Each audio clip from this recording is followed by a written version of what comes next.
नमस्कार साथियों, welcome back to my YouTube channel Rahul English classes. मेरे प्यारे साथियों, आज हम लोग रेनबो पार्ट 2 का पोइट्री सेक्शन का जो आपका फर्स्ट चैप्टर है sweetest love I do not गो, उसका हम लोग ऑब्जेक्टिव क्वेश्चन सॉल्व करेंगे। मेरे प्यारे साथियों, आपको बता दूं कि sweetest love I do not go का फुल एक्सप्लेनेशन इस चैनल पे अपलोड कर दिया गया है। आप जाएँ वहाँ से देखें वीडियो को। उसके बाद आपको ऑब्जेक्टिव क्वेश्चन के साथ साथ समरी और शॉर्ट क्वेश्चन आंसर का भी वीडियो अपलोड कर दिया जाएगा। तो चलिए, आज हम लोग सबसे पहला जो सवाल है sweetest love I do not go का, उसका हम लोग सॉल्व करते हैं। आपका सबसे पहला सवाल है sweetest love I do not go is written by, यानी जो आपका चैप्टर है sweetest love I do not गो वो किन के द्वारा लिखा गया है। यहाँ पे आपको 4 ऑप्शन दिया गया है, John Donne, Kamala Das, D.H. Lawrence and Walt Whitman. तो मेरे प्यारे साथियों, इसका जो सही जवाब है आपका वह है जॉन डन है। मैं आपको एक चीज़ सजेस्ट करूंगा कि जितने भी आपके चैप्टर्स हैं उनके ऑथर्स का नाम आप बिल्कुल याद कर लें, क्योंकि ये आपके ऑब्जेक्टिव के साथ साथ आपको डिस्क्रिप्टिव में भी मैचिंग में काम देगा। तो चलिए, उसके बाद हम लोग अगले सवाल की तरफ बढ़ते हैं।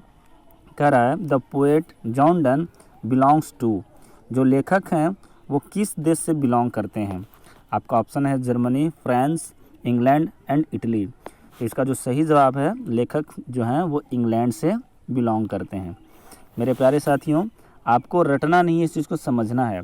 और जब आप एक बार अच्छे से इस वीडियो को देख लेंगे तो बिल्कुल आप निश्चित रूप से एग्जामिनेशन में क्वेश्चन सॉल्व करके चले आएंगे। तो वीडियो को शुरू से लेकर अंत तक देखना है। इसके बाद जो आपका तीसरा सवाल है the poet in sweetest love I do not go is not filling the blanks his beloved. कविता का फर्स्ट जो स्टांजा है उसी में यह बात कहा गया है कि जो पोएट हैं कवि जॉन डन, जो अपने बिलव्ड से क्या नहीं है। ऑप्शन आपको दिया है tired of, sad for, angry with and happy for. तो जो आपका सही ऑप्शन है टायर्ड ऑफ होगा, यानी वो क्या पत्नी से उबे हुए नहीं हैं। उसके बाद आपका अगला सवाल है मेरे प्यारे साथियों कि John Donne, poet John Donne is better than filling the blanks. कविता में वो क्या करते हैं, अपने आप का कंपेयर करते हैं। यहाँ पे आपको 4 ऑप्शन दिया हुआ है, सन, मून, अर्थ एंड वीनस। तो एक्चुअली में वो अपने आप को सन से कंपेयर करते हैं और कहते हैं कि पिछली रात को सूरज गया और उसे आने में 1 दिन का वक्त लगता है, लेकिन मैं सूर्य से भी क्या काफ़ी तेज़ी से चलकर आऊँगा, ज़्यादा से ज़्यादा पंख लगा के। तो एक्चुअली में वह किससे तुलना करते हैं, सन से तुलना करते हैं अपने आप को। उसके बाद आपका जो अगला सवाल है fill in the blanks has been described as a metaphysical poet. Metaphysical का मतलब होता है आध्यात्मिक रूप से, ठीक है। और मेटाफिजिकल आप उसको भी बोल सकते हैं कि काव्यात्मक के साथ वो क्या व्यंग्यात्मक रचना भी किया करते थे। तो आपके पूरे सिलेबस में सिर्फ एक ही आपका मेटाफिजिकल पोएट के रूप में फेमस है, वो आपको जो sweetest love I do not गो के जो राइटर हैं जॉन डन। हालांकि इसका ऑप्शन देख लेते हैं हम लोग, T.S. इलियट है, जॉन डन है, वाल्ट व्हिटमैन है और जॉन किट्स है। तो ऐसे कंडीशन में आपका जो सही आंसर मेरे प्यारे साथियों जॉन डन होगा, ठीक है। उसके बाद हम लोग अगले सवाल की तरफ बढ़ते हैं कि John Donne is going fill in the blanks living his wife behind. Actually इनको एक यात्रा पर जाना होता है हमारे कवि जॉन डन को। तो एक्चुअली वो अपने पत्नी से बिछड़ जाते हैं। तो उसी का यहाँ पे सवाल बना है कि जो पोएट हैं वो अपनी पत्नी को छोड़कर कहाँ जा रहे हैं। ऑप्शन आपका जर्मनी है, फ्रांस है, इंग्लैंड है और इटली है। तो मेरे प्यारे साथियों, इसका जो सही जवाब होगा क्या होगा, जर्मनी होगा। लेखक अपनी पत्नी को छोड़कर कहाँ जा रहे थे, बहुत ज़रूरी काम से वो जर्मनी जा रहे थे, ठीक है। इसके बाद जो आपका अगला सवाल है filling the blanks wants to gladly accept death. आपका ऑप्शन है T.S. Eliot, Walt Whitman, John Donne and John Keats. यहाँ पे लेखक खुद कविता में बोलते हैं कि कवि इस बात का जिक्र करते हुए कहते हैं कि जो डेथ है वह क्या है, मरना एक दिन सबको है, मस्ट डाई एट लास्ट। सबको एक दिन क्या है, मर जाना है। तो अपनी पत्नी को समझाते हुए बोलते हैं कि हम लोग साथ में इतना दिन से रहें, आप कितना भी किसी से प्यार करते हो, लेकिन वो क्या है थोड़े थोड़े कामों के लिए, या फिर मृत्यु एक ऐसा चीज़ है जो क्या करता है, लोगों को सेपरेट कर देता है, विभाजित कर देता है, एक दूसरे को पार्टेड कर देता है। तो वही चीज़ लेखक यहाँ पे मेंशन करते हुए बोलते हैं जॉन डन कि डेथ वो क्या है, सबको आना ही है। तो यहाँ पे जो आपका जो सही ऑप्शन होगा वो कौन होगा, जॉन डन होगा। John Donne wants to gladly accept death. इसके बाद आपका अगला सवाल है कि John Donne had seen the setting fill in the blanks night. Tomorrow, yester, today और कमिंग। इसका जो सही ऑप्शन होगा मेरे प्यारे साथियों यस्टर नाइट होगा। मैंने आपको पहले ही बताया कि वह तुलना करते हैं तो बोलते हैं कि वो पिछली रात को सूर्य यहाँ से गया और उसको आने में कितना दिन का वक्त लगता है, एक दिन का वक्त लगता है। तो यस्टर का मतलब ही होता है क्या, बीता हुआ। ठीक है। उसके बाद आपका जो अगला सवाल है, John Donne feels that filling the blanks is very hopeless. Hopeless का मतलब क्या होता है, असहाय कह सकते हैं आप। जॉन डन फील करते हैं, कब असहाय फील करते हैं, और वो खुद संबोधन करने का काम करते हैं कि इनमें से कौन है जो असहाय फील करता है, मैन, एनिमल, वर्ड और गॉड। तो कविता में वो बोलते हैं कि आदमी का अगर किस्मत साथ देना छोड़ जाए तो आदमी क्या हो जाता है, होपलेस हो जाता है। तो इसका जो सही ऑप्शन होगा क्या होगा, मैन होगा। ठीक है मेरे प्यारे साथियों। उसके बाद हम लोग अगले सवाल की तरफ बढ़ते हैं। His beloved says that she has a great love for fill in the blanks। beloved का मतलब क्या होता है मेरे प्यारे साथियों, प्रेमिका होता है। यहाँ पे लेखक अपनी पत्नी को संबोधन कर रहे हैं। तो his beloved says यानी उनकी जो प्रेमिका है कहती है कि she has great love for किनके लिए, John Keats, John Donne, D.H. Lawrence and Kamala Das. इसका जो सही ऑप्शन होगा मेरे प्यारे साथियों क्या होगा, जॉन डन होगा। अगर आप चाहते हैं मेरे प्यारे साथियों कि कविता का लाइन बाय लाइन एक्सप्लेनेशन हम जाने तो आप बिल्कुल sweetest love I do not go का full explanation line by line करके इस चैनल पर अपलोड कर दिया गया है। आप देखिए, आपको बहुत हेल्पफुल एग्जामिनेशन के दृष्टिकोण से होगा। इसके बाद आपका अगला सवाल है कि John Donne wants to go away because he is not tired of his. John Donne जाना चाहते हैं कोई ज़रूरी काम से, लेकिन वह किससे थके हुए नहीं हैं या किसी से उबे हुए नहीं हैं। ऑप्शन है आपका father, brother, sister and beloved. तो यहाँ पे प्रेमी और प्रेमिका का जिक्र हो रहा है पूरे कविता में, तो ये जो आपका जवाब है क्या होगा, बिलव्ड होगा। ठीक है।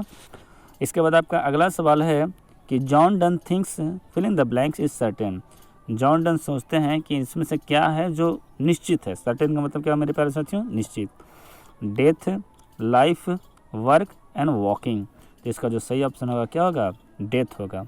मृत्यु क्या है, निश्चित है।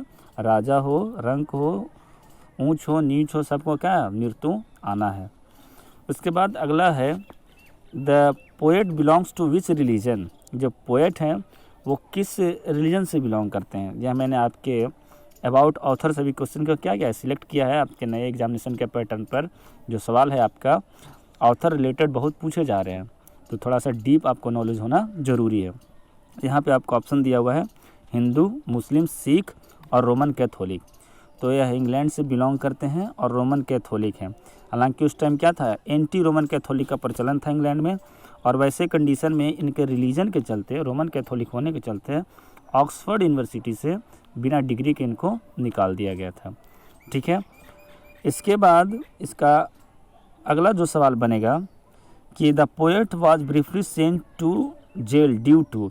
पोएट जो हैं जॉन डन, उनको थोड़े समय के लिए जेल भेजा गया था, कारागार भेजा गया था। ड्यू टू इसके पीछे क्या रीज़न था, थेफ्ट मतलब चोरी का, मर्डर यानी मर्डर का, पैट्रोन्स नीस मैरिंग यानी पैट्रोन जो संरक्षण दाता उनसे शादी करने का, और क्राइम का मतलब क्या होता है, अपराध होता है। तो एक्चुअली में वो क्या थे ना कि जैसे वो नेवल एक्सपीडिशन में भाग लिए, नौका अभियान में भाग लिए, और वहीं पे 2 नौका अभियान में भाग लेते हैं, वहीं पे उनको जॉब लग जाता है, और इनके जो संरक्षण दाता होते हैं उनकी भतीजी से वो चुपचाप शादी कर लेते हैं, तो उनको क्या किया जाता है, जेल भेजा जाता है। तो इसका जो आपका सही ऑप्शन होगा मेरे प्यारे साथियों, पैट्रोन्स नीस मैरिंग होगा।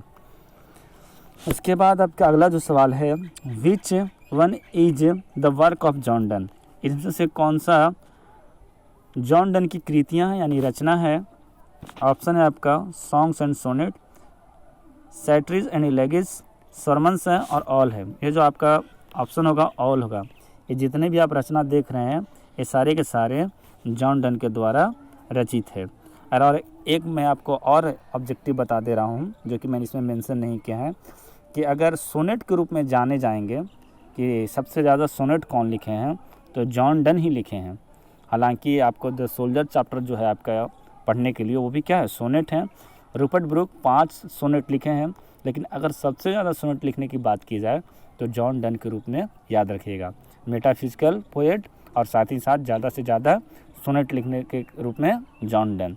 रूपर्ट ब्रूक कितने लिखे थे, 5 लिखे थे। उसमें से सबसे फेवरेट था कौन था, द सोल्जर था। तो ये आप कन्फ्यूज़न को क्या कर लें, क्लियर कर लें, ताकि एग्जामिनेशन में सवाल गलती ना करें। इसके बाद इनसे एक वर्थ से और डेथ से रिलेटेड मैंने सवाल आपको मेंशन कर दिया है कि when was John Donne born and dead, मतलब जॉन डन का जो जन्म है और मृत्यु है वो कब हुआ था। आपको बता दूं कि ऐसा भी सवाल बनाया है एग्जामिनेशन में कि इसमें से किस कवि ने मात्र 59 साल तक अपना ज़िंदगी यानी इनका जीवन काल रहा, तो ऐसा भी आपको सवाल बनाया है। तो इसका जो सही जवाब है मेरे प्यारे साथियों, इनका जन्म 1672 में हुआ था और मृत्यु कब हुआ था, 1631 में हुआ था। 1572 में जन्मे थे और 1631 में इनकी मृत्यु हुई थी। इनका जो टोटल जो ड्यूरेशन ऑफ लाइफ का था वो 59 ईयर्स का था। तो सवाल ऐसे भी बने हैं, तो आप किसी भी कंडीशन में कैसा ही परिस्थिति हो, आप समझ कर सवाल को क्या करेंगे, अच्छी तरीके से सॉल्व। तो यहीं आपके एग्जामिनेशन के पॉइंट ऑफ व्यू से मैंने 16 सवाल सेलेक्ट किया है जो डायरेक्टली आपके एग्जामिनेशन में पूछे जाएंगे। मेरे प्यारे साथियों, आप बिल्कुल, अगर आपको वीडियो अच्छा लगा तो आप लाइक बटन दबाइए, कमेंट्स कीजिए, और आगे मैं इस जो आपका 12th का चैप्टर का जो सीरीज़ है वो चलाता रहूँगा। तब तक के लिए आज के लिए इतना ही। जय हिंद। मिलते हैं हम लोग अगले वीडियो में।